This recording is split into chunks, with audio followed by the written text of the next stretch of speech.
on, quit working for Fred. Today at 5:30 on Sanford.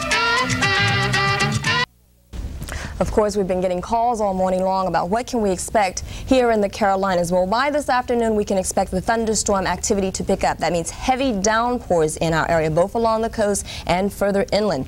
Strong winds, of course, and very high seas along our coastal area. Let's take a closer look at Hurricane Hugo. At this time, I gave you the present location. I'll give that to you again, 29.5 north latitude and 77.0 west longitude. This is the satellite shot in motion. Hurricane Hugo churning away, still headed in that northwestward direction, traveling at 17 miles per hour, and of course the sustained winds, again 115 miles per hour. It is a big, wide hurricane. It is also a dangerous storm. Let's also go and take a look at what we can expect inland this afternoon at our forecast for today. Again, as I said, we do have some flash flood warnings in effect in our area, Horry County, Georgetown, as well as Williamsburg. By this afternoon, mostly cloudy skies, lots of shower, and as the day goes on, the shower activity will pick up. Of course, the severe damage, of course, will occur along our coastal area where we do have the hurricane warning in effect. It has been in effect since 6 a.m. this morning, the prime target area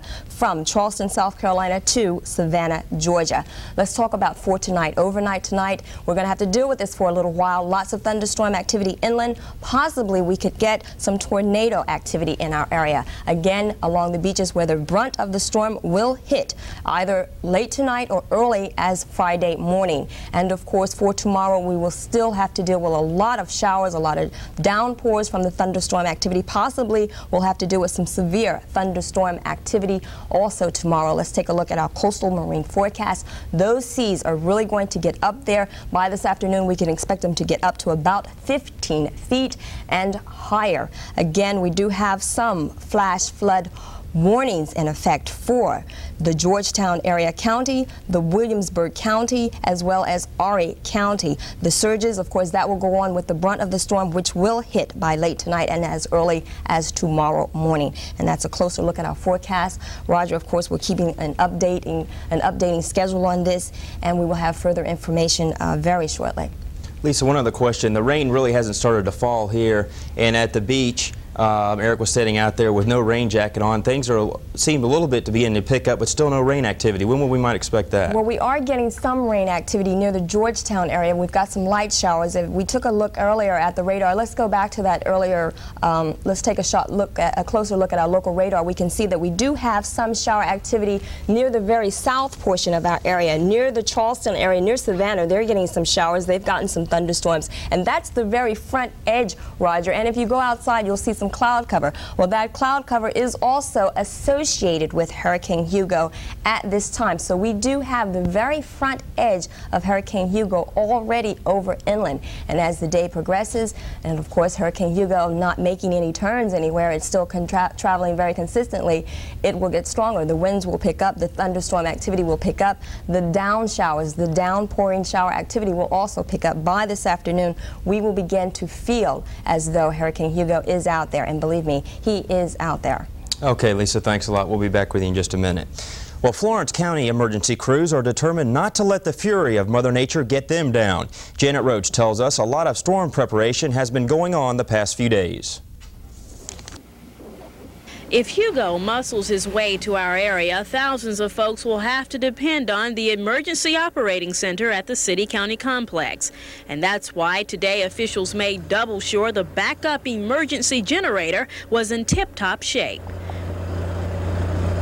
This is where we all group together during a disaster and coordinate with each department, such as furnishing resources for the disaster. Personnel from the Red Cross, law enforcement agencies, the Salvation Army, EMS, and more will make up this center. 15 others will be on standby.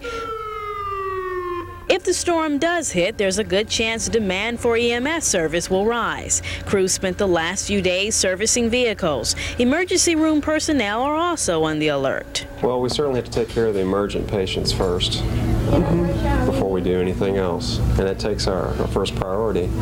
But after we get those situations taken care of and those patients are stabilized, we can then resume seeing the less emergent patients. As for residents, emergency preparedness experts say don't panic and stock up on food. In Florence, Janet Roach, WPDE Action News.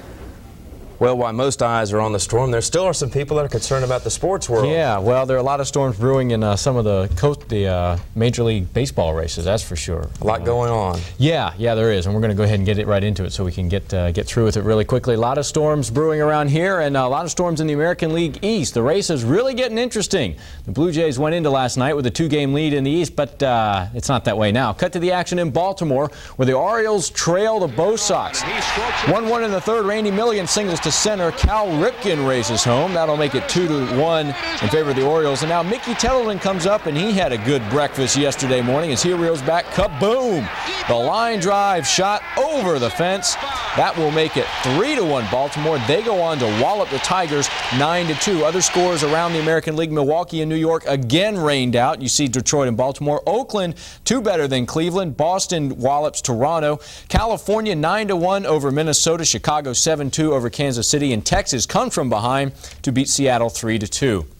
Okay, now in the National League, Cubs fans are getting pretty anxious right about now. The Cubs not holding on to the ball, so to speak. At one point, the Cubbies had a 4.5-game lead over the Cardinals. Now they go into last night with a 4-game lead. And guess what happens? Yeah, you got it. Go to Wrigley Field. Von Hayes will come up with a boom 3-run blast to right. And that takes care of things very quickly. The Hawk, Andre Dawson, the old seeing eye single as he'll strip down the line in just a minute. That will score Mark Grace, as you see the right through the gap right there. Scores Mark Grace. 3-1 Philadelphia in the lead. 4-3 in the 5th now. Von Hayes up again, decides to pick up where he left off. Single to center. Tommy Herr will score a 3-run inning for Philadelphia. 7-4 Phillies. Philadelphia ends up winning over Chicago 9-8. Other scores around the National League. Pittsburgh takes care of Montreal in a big way, 9-1. San Diego needs an extra inning to get by Cincinnati. Houston 1 better than Atlanta. That one in 14 innings. St. Louis 2 better than New York. And Los Angeles loses to San Francisco. Okay, switching gears now, going to the NFL for injuries. The Cincinnati Bengals have lost running back Ickey Woods for about 6 weeks. Woods being placed on the disabled list because of a torn ligament. Brian Bosworth won't be suiting up for the Seahawks for a while. He's been placed on the disabled list with a shoulder problem. Buffalo Bills linebacker Shane Conlon will be out for about 6 to 8 weeks. Conlon strained his knee in the Bills loss to Denver Monday night. Okay, a couple of notes about high school football. Some schools already decided to postpone their games.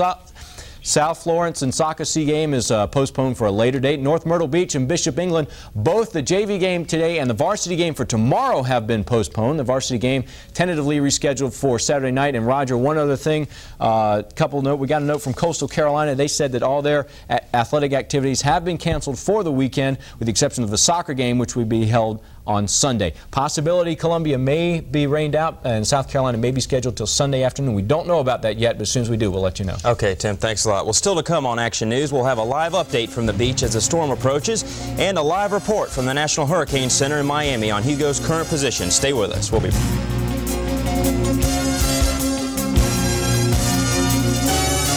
It's the Carolina Chevy Geo Dealers Great 89.